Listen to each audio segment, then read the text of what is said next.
भारतीय राजनीति में महिलाओं ने हमेशा बढ़ चढ़कर भाग लिया है।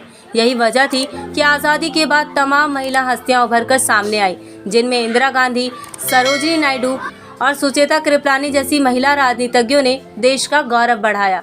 हालांकि उस दौर में भी महिलाएं राजनीति में बड़ी जिम्मेदारियां नहीं संभालती थी।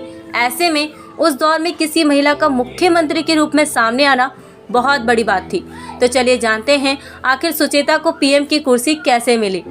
सुचेता कृपलानी आज़ाद भारत की पहली महिला मुख्यमंत्री थी। वहीं आज़ादी की जंग में भी सुचेता स्वतंत्रता सेनानी के रूप में उभर कर सामने आई। इतना ही नहीं, देश के संविधान ड्राफ्टिंग में भी सुचेता कृपलानी का अहम योगदान रहा। उनका जन्म 25 जून 1908 को हरियाणा के अंबाला में हुआ।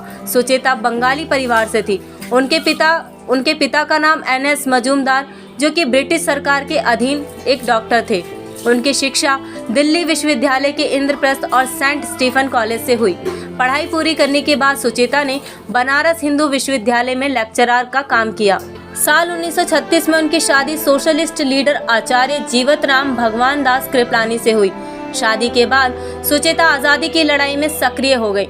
भारत छोड़ो आंदोलन में वो मोर्चे पर खड़ी रही। जब देश का विभाजन हुआ तो सुचेता ने गांधी जी के साथ मिलकर कई महत्वपूर्ण कार्य किए और आज़ादी के वक्त जब नोआखाली में दंगे हुए तब सुचेता ने ही महात्मा गांधी के साथ जाकर वहां का मोर्चा संभाला।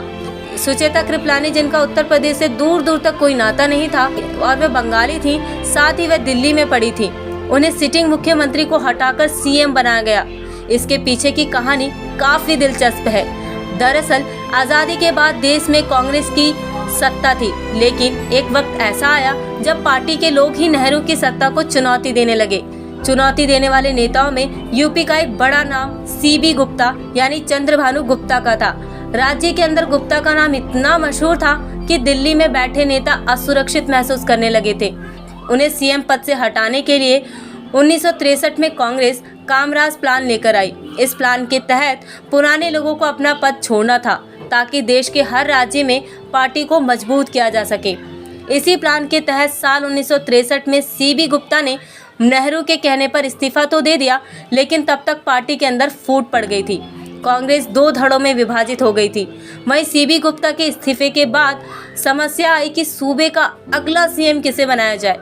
तो उसी वक्त इस पद की दावेदारी रखने वाले कई लोग थे, जिसमें चौधरी चरण सिंह, कमलापति त्रिपाठी, हेमवती नंदन बहुगुणा का नाम भी शामिल था। वहीं दूसरी तरफ CB गुप्ता नहीं चाहते थे कि इनमें से कोई भी मुख्यमंत्री का कार्यभार संभाले, तो कांग्रेस ने अप्रत्याशित रूप से एक महिला को मुख्यमंत्री चुन लिया।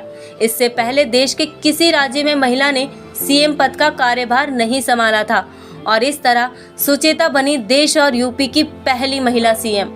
उनके बारे में एक कहानी और काफी मशहूर है कि जब सुचेता दंगे के बाद नोआखाली गई तब वह अपने साथ साइनाइड का कैप्सूल भी रखती थी ताकि किसी भी परिस्थिति में वह खुद को बचा पाए।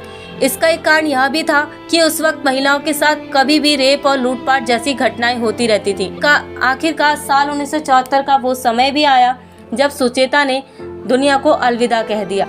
तो कैसी लगी आपको सुचेता कृपलानी की ये कहानी? कमेंट बॉक्स में ज़रूर बताएं।